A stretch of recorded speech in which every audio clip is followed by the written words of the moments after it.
I didn't catch my wife of 28 years cheating with a hidden camera, a GPS tracker, or a lucky glance at her phone. I caught her because she was arrogant enough to invite the man to my own 58th birthday dinner, seat him right across the table from me, and wear the diamond pendant he bought her, while I paid the bill. If you think you know how cruel a woman can be when she thinks she holds all the cards, you haven't met my wife, Evelyn. Let me tell you exactly how a man's life burns to the ground in plain sight. Evelyn and I had the American dream, at least on paper. The kids were grown, the mortgage on our 4-bedroom suburban home was paid off, and I had spent 30 years breaking my back, building a heavy machinery leasing company. My hands are calloused and my knees ache when it rains. But I provided. Evelyn, on the other hand, spent her days at expensive Pilates classes, charity luncheons, and complaining that I didn't take her to Europe enough. Over the last 5 years, she had grown increasingly bitter. She treated me less like a husband and more like an annoying roommate who happened to fund her lifestyle. I thought it was just the empty nest syndrome. I thought if I kept my head down, worked hard, and gave her what she wanted, things would soften. I was a fool. The reality hit me on a Friday night at a high-end downtown steakhouse. Evelyn had organized a dinner for my 58th birthday. It was supposed to be intimate, just us and 2 other couples we had known for decades. But when I arrived straight from the office, dead tired, there was a 7th person sitting at my table. "Arthur, you remember Greg?" Evelyn said. She didn't even look up from her martini. Greg was a commercial real estate developer, 48 years old, impeccably dressed in a tailored suit, a Rolex gleaming on his wrist, and a permanent, smug smirk plastered on his face. He wasn't a friend. We had met him exactly twice at local charity auctions. He had a reputation for being ruthless in business, and, as I was about to learn, in other men's homes too. Greg had a cancellation and was in the area, Evelyn offered smoothly, her tone leaving no room for argument. I told him to join us. Be a good host, Arthur. Order the wine. I sat down, exhausted but trying to keep the peace. Throughout the dinner, Evelyn ignored me entirely, but her posture toward Greg was totally different. She leaned in. She laughed loudly at his arrogant, unfunny jokes. But the moment that made the blood freeze in my veins wasn't a touch under the table. It was the sheer, brazen disrespect right to my face. I was trying to tell my old buddy Tom about my plans to step back from the business and maybe buy a cabin near the lake. Greg interrupted me mid-sentence, cutting his steak with precise, aggressive movements. "A cabin? A guy like you, Artie? You'd die of boredom," Greg sneered, not even using my proper name. "Or your wife would die of boredom looking at you all day." I waited for Evelyn to defend me. Instead, she laughed. A loud, ringing laugh that echoed in the quiet restaurant. "Oh, Arthur doesn't know what to do with himself outside of a dusty garage," she said, waving her hand at me like I was a peasant interrupting the adults. A few minutes later, Greg ordered a $400 bottle of Cabernet without asking me, the guy paying the bill. When the waiter poured it, Greg raised his glass, looked right past me, and locked eyes intensely with my wife. "To beautiful investments," he said. Evelyn touched her chest. She was wearing a new necklace, a subtle, incredibly expensive-looking diamond teardrop. When I had asked her about it that morning, she dismissed it as a little treat she bought with some leftover money from her late mother's estate. But when Greg made his toast, she held the pendant, smiled a slow, wicked smile right at him, and whispered, "They always pay off in the end." My stomach dropped. It wasn't just that they were sleeping together. It was the absolute lack of respect. They were mocking me to my face, surrounded by my closest friends, thrilled by the danger of it. I needed air. I excused myself and went to the men's room to splash cold water on my face. A minute later, the door swung open. It was Greg. He walked right up to the sink next to me, totally relaxed, looking at me in the mirror with cold, predatory eyes. "Great party, Art," he said, drying his hands slowly. "Evelyn is a hell of a woman. Doesn't seem like you appreciate the luxury model, though." I froze. "Excuse me?" I said, my voice dangerously low.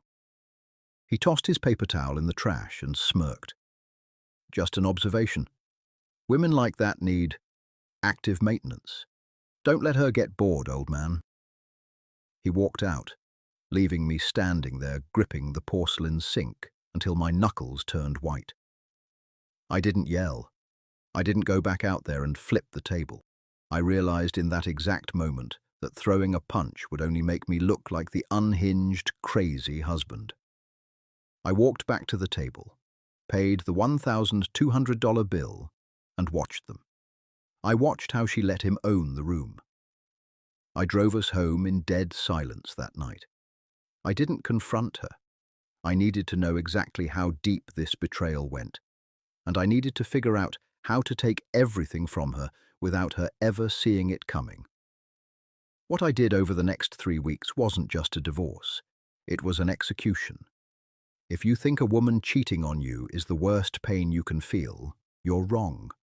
The worst pain is realizing she thinks you're too stupid to notice she's using your own money to build a future with the man she's sleeping with.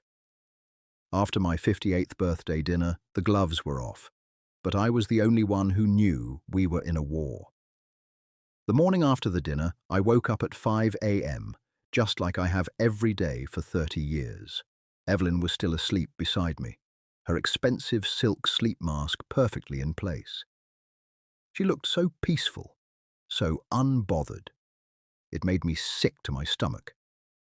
I got up, made my coffee in dead silence, went to my home office, and locked the door. I didn't need hidden cameras to catch her. I am a businessman. I needed a paper trail. Because I own a heavy machinery company, our personal and business finances are somewhat intertwined through a family trust. I've always been the one who handled the big picture, but Evelyn had a secondary card and access to our main joint savings for household and emergency expenses. For years, I never scrutinized it. I provided, she spent. I trusted my wife. That was my second biggest mistake. I logged into the banking portal and started pulling the statements for the last 2 years. At first, it was just the usual garbage. $5,000 at a luxury boutique here, $2,000 at a high-end spa there. But then I noticed a pattern. Every 3 to 4 months, a wire transfer was being authorized from our joint savings into an LLC I didn't recognize. Apex Horizon Holdings. The amounts were staggering. $20,000, $35,000. Over 18 months, nearly $140,000 had vanished in these clean, quiet transfers. I spent the next 3 hours drinking black coffee and digging through public state registry records online. It didn't take an FBI agent to figure it out. Apex Horizon Holdings was registered to a commercial suite downtown. The exact same address as Greg's real estate firm. The diamond pendant she wore at dinner wasn't a gift from Greg. It was a trophy bought with my money. Greg was sleeping with my wife, and she was eagerly funneling my hard-earned cash into his shell companies to fund his side projects. I remembered Greg's toast at the restaurant. 2 beautiful investments. The arrogant bastard wasn't just talking about Evelyn, he was talking about my bank account. They thought I was just a dumb, tired old pack mule carrying their gold. Right then, Evelyn knocked sharply on the study door. I quickly minimized the browser windows and unlocked it. She stood there in her silk robe, holding an empty mug, looking deeply annoyed. "Arthur, why isn't the coffee fresh?" she demanded, stepping into the room. She didn't ask how I was feeling. She didn't thank me for the $1,200 dinner the night before. "I'll make a fresh pot, Evie," I said, keeping my voice perfectly level. She sighed dramatically, rolling her eyes. Don't bother. I have a brunch meeting with the charity committee anyway. By the way, I need to go to Miami next weekend. A few of the girls are doing a wellness retreat. I looked at her. She didn't even blink. Her lie was so smooth, so casually cruel, it was terrifying. Miami. Greg's firm had just announced a new luxury condo development down in South Beach. I had read about it in the local business journal just last week. Miami, I asked mildly, leaning back in my chair. Sounds expensive. Should I transfer some extra cash to your account for the trip? Evelyn smiled. It was the same condescending, tight-lipped smile she gave the teenage cashiers at the grocery store. That would be nice, Arthur. You know how things add up. She turned on her heel and walked out without another word. I didn't yell. I didn't run after her and demand answers. My heart was pounding so hard I thought it was going to crack my ribs, but my mind was ice cold. At 9 a.m., I drove straight to the office of my oldest friend, Marcus. Marcus isn't just a lawyer. He's a shark in a tailored suit who specializes in high-net-worth divorces and corporate asset protection. I walked into his office, shut the heavy oak door, and tossed the printed bank statements on his desk. Marcus looked them over, his brow furrowing as he traced the numbers with his pen. Artie, what is this? Who is authorizing these massive wires to Apex Horizon? My wife, I said, sitting down heavily in the leather chair opposite him. And Apex Horizon is a shell company owned by the guy she's sleeping with. Marcus stopped. He took off his reading glasses and stared at me. He had known Evelyn as long as I had. Are you absolutely sure, Arthur? Because if we pull this thread, the whole sweater unravels. I want the sweater burned to ashes, Marcus, I said, leaning forward, my voice practically a growl. She's embezzling from our joint accounts to fund his real estate projects. I don't want a standard divorce. I don't want a quiet 50-50 split. I want every single dime back. I want the house, and I want to financially ruin him in the process. Tell me how we do it legally, without either of them knowing until the trap snaps shut. Marcus looked at the papers, then looked back at me. A slow, predatory grin spread across his face. Well, Arthur, Marcus said softly. First, we let her go to Miami, and while she's playing house in the Florida sun, we restructure your entire life. They say revenge is a dish best served cold. But when you're dismantling the life of an arrogant, cheating wife and her smug lover, revenge isn't a dish, it's an audit. While Evelyn was sipping champagne in Miami on my dime, I was sitting in a lawyer's office, legally erasing her from my future. I was about to teach them both that the man who signs the checks ultimately owns the board. Thursday morning arrived, and Evelyn was packing her Louis Vuitton suitcases, luggage I had bought for our 25th anniversary. She was radiant, practically vibrating with excitement. Arthur, make sure you pay the landscapers on Friday, she ordered, not looking up as she folded a designer swimsuit.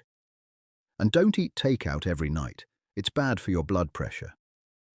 The sheer audacity of it was breathtaking. She was flying to South Beach to sleep with a man who was mocking me to my face, and she was lecturing me about my blood pressure.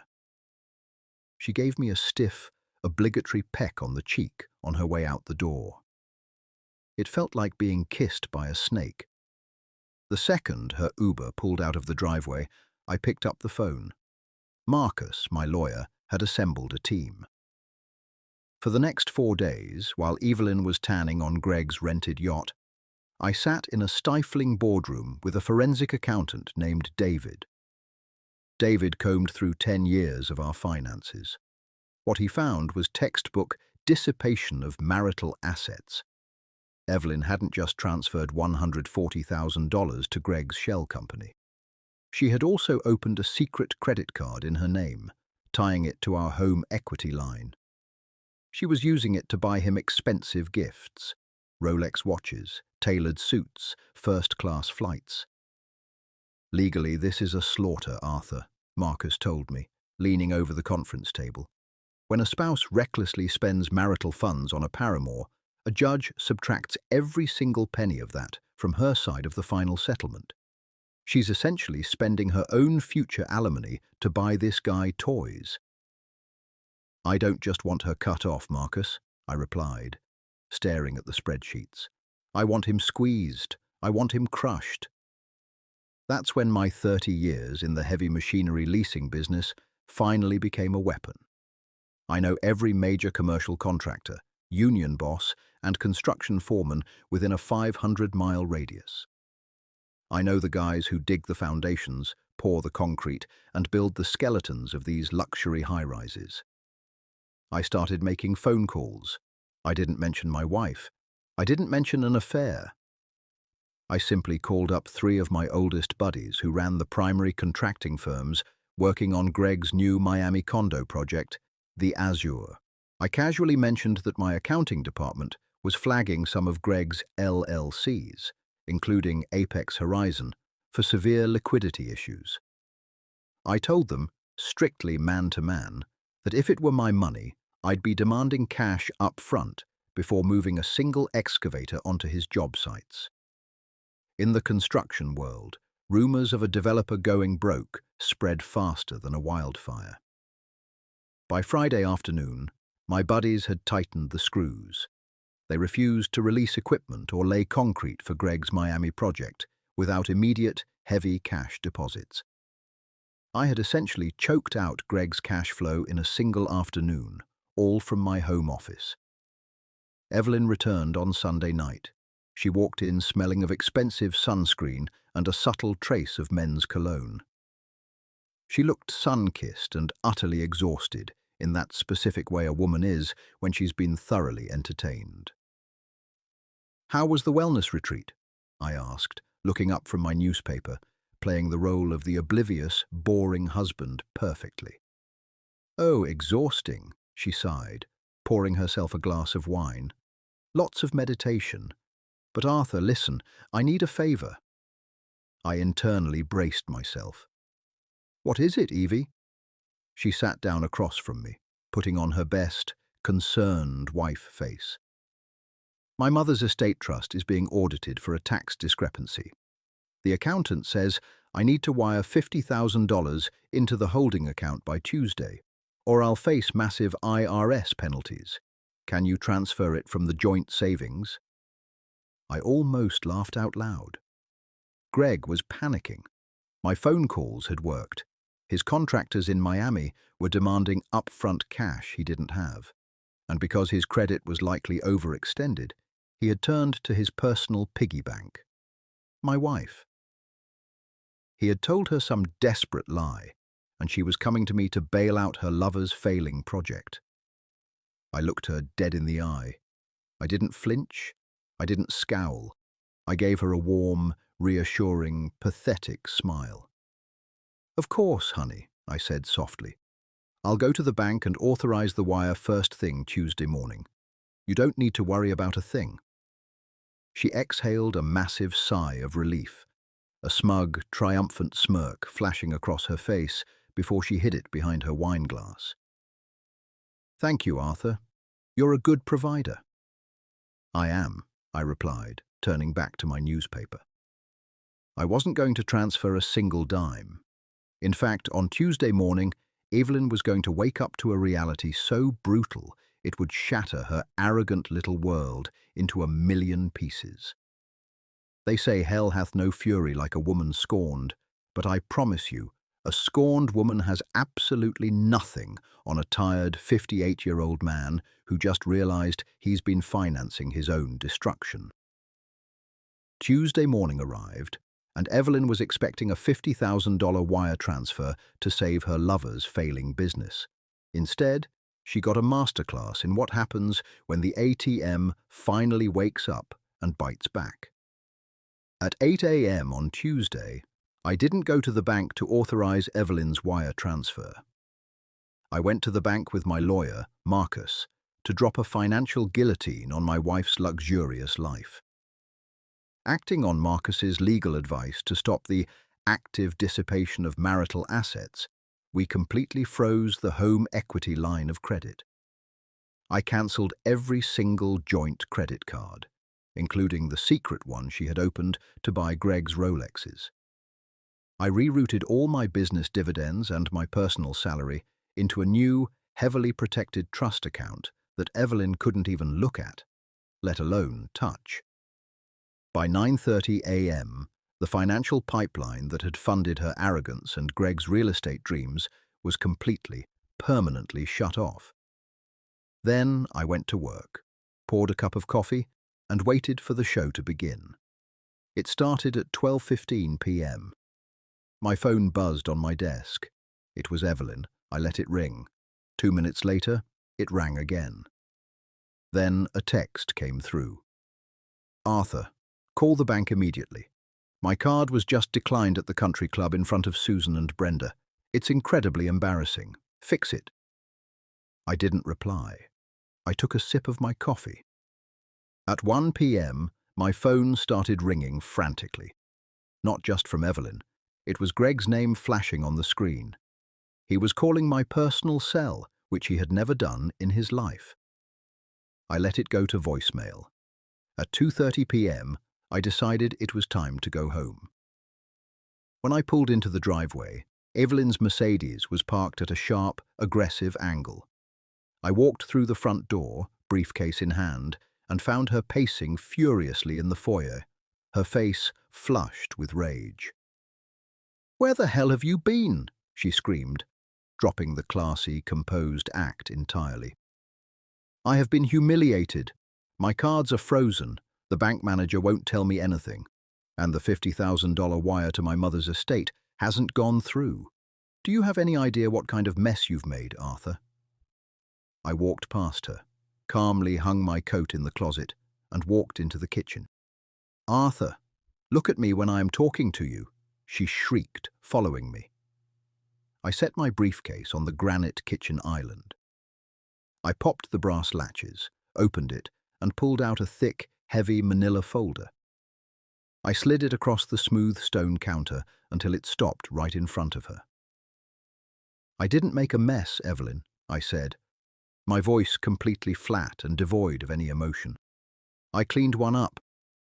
She looked at the folder, then glared at me. "What is this? Stop playing games and call the bank." "Open it," I commanded. It was the first time in 10 years I had raised my voice, a sharp, booming bark that made her physically jump. Trembling slightly, she opened the folder. The first page was a blown-up, highlighted bank statement, showing her secret $35,000 wire transfer to Apex Horizon Holdings. The second page was the corporate registry proving Greg owned Apex Horizon. The third page was the credit card statement showing a $12,000 charge at a Miami luxury watch boutique. I watched the color drain completely out of her face. The arrogant, untouchable queen of the suburbs vanished in 3 seconds flat. Her mouth opened, but no sound came out. Her eyes darted wildly across the documents, looking for an excuse, a lie, a way out. But there was nowhere to run. The paper trail was absolute. "Your boyfriend called me 4 times today," I said smoothly, leaning against the counter. "I assume it's because his contractors in Miami are threatening to walk off the job unless he pays them in cash. Cash he doesn't have, because I choked out his supply lines. And cash he can't steal from me anymore, because I froze your accounts." "Arthur, Artie, please, you're misunderstanding this," she stammered, her voice suddenly small and shaking. It was just an investment. I was trying to make us money." "Save it for the judge," I interrupted, pulling a second, much thinner document from my briefcase. I dropped it on top of the financial statements. What is that?" she whispered, a tear finally spilling over her mascara. "That's a petition for divorce," I said. and a motion for an emergency eviction from this property, which is owned solely by my business trust. You have exactly 2 hours to pack your Louis Vuitton bags and get out of my house. I suggest you call Greg. I'm sure he has plenty of room in his bed, even if he doesn't have a dime in his bank account." She completely broke down, sobbing, begging, trying to reach across the counter to grab my hands. But I just looked at her. I felt absolutely nothing. But the day wasn't over. Just as she collapsed into a crying heap on the kitchen stool, the front doorbell rang. I walked to the door and pulled it open. It was Greg. His tailored suit was wrinkled. He was sweating profusely, and the smug smirk was entirely gone from his face. The predator had just realized he was in a cage. There is a specific kind of silence that happens when two arrogant people realize they've walked straight into a trap they built with their own hands. I was standing in my doorway, looking at the man who had mocked me at my own birthday dinner. He wasn't smirking anymore. The luxury model of a man my wife thought she was upgrading to was standing on my porch, begging the old pack mule for a lifeline. Greg pushed past me into the foyer, his eyes wild and desperate. He completely ignored Evelyn, who was still sobbing by the kitchen island, and zeroed in on me. "What the hell did you tell the unions, Artie?" he demanded, pointing a shaking finger at my chest. "My foreman in Miami are walking off the site. The concrete guys are demanding $250,000 in cash by tomorrow morning, or they're pulling the trucks. You need to call them and call them off right now." I slowly closed the front door. I didn't raise my hands. I didn't step back. I just looked at him with utter disgust. "Or what, Greg?" I asked softly. "You'll sleep with my wife again. I think you've already exhausted that line of credit." Greg froze. His eyes darted from me to the open briefcase on the counter, and finally to Evelyn. The reality of the situation crashed down on him like a ton of bricks. He realized I knew everything. "You thought I was just a dusty old mechanic," I said, my voice echoing in the quiet house. "You thought you were the smartest guy in the room, but I spent 30 years building relationships in this industry. I don't just lease excavators, Greg. I own the dirt you build your little glass towers on. I didn't tell the unions anything but the truth, that you're over-leveraged, underfunded, and currently cut off from your primary investor." I pointed at Evelyn. Evelyn wiped her mascara-stained cheeks, looking at Greg with pleading eyes. "Greg, tell him," she whimpered.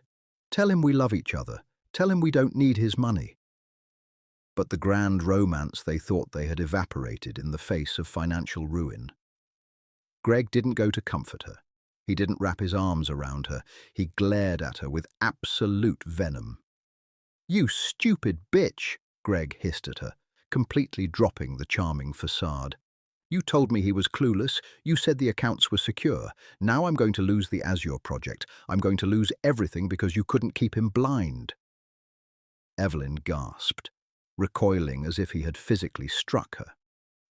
In 10 seconds, she finally saw the truth. Greg didn't love her. He loved my bank account, and without it, she was just an aging, expensive liability. "Get out of my house," I said quietly. "Both of you." "Artie, listen, man to man," Greg started, taking a step toward me, trying to salvage his business. "If you are not off my property in 10 seconds, I interrupted, my voice dropping to a gravelly threat, "I will call the police and have you arrested for trespassing, and then I will call every single subcontractor in the tri-state area and make sure you can't even get a permit to build a birdhouse." Greg swallowed hard, backed away, and walked out the door. He didn't even look back at Evelyn. Evelyn was left standing alone in the kitchen of a house she no longer had a right to live in, mourning a man who never loved her, grieving a lifestyle she could no longer afford. I gave her 2 hours to pack her things. She left in a taxi because the Mercedes was registered to my company, and I took the keys. The divorce was exactly the slaughter Marcus promised. because I had the forensic accounting proving extreme dissipation of marital assets, over $140,000 funneled directly to a paramour. The judge showed zero mercy. Evelyn's share of the marital estate was completely gutted to repay what she had stolen. I kept the house. I kept my business. She ended up with a fraction of what she would have gotten in a normal split, forced to move into a tiny two-bedroom apartment across town. As for Greg, the Azure project in Miami collapsed entirely. He couldn't make the cash calls, the unions walked, and his other investors panicked and pulled out. 6 months after that day in my kitchen, his firm filed for Chapter 11 bankruptcy. I retired last month. I bought that cabin near the lake I was talking about at my 58th birthday dinner. I spend my mornings drinking black coffee on the porch, looking out over the water, and my afternoons restoring a classic 1968 Mustang in my garage. It's quiet. It's peaceful. Sometimes my old buddies come up for the weekend. We drink a few beers, grill some steaks, and enjoy the silence. I don't hear from Evelyn anymore. I don't care to. If there's a lesson in all of this, it's simple. Never underestimate a quiet man who works hard and provides. We might look tired. We might look boring. But a man who spends his whole life learning how to build things from the ground up knows exactly how to tear them down to the foundation.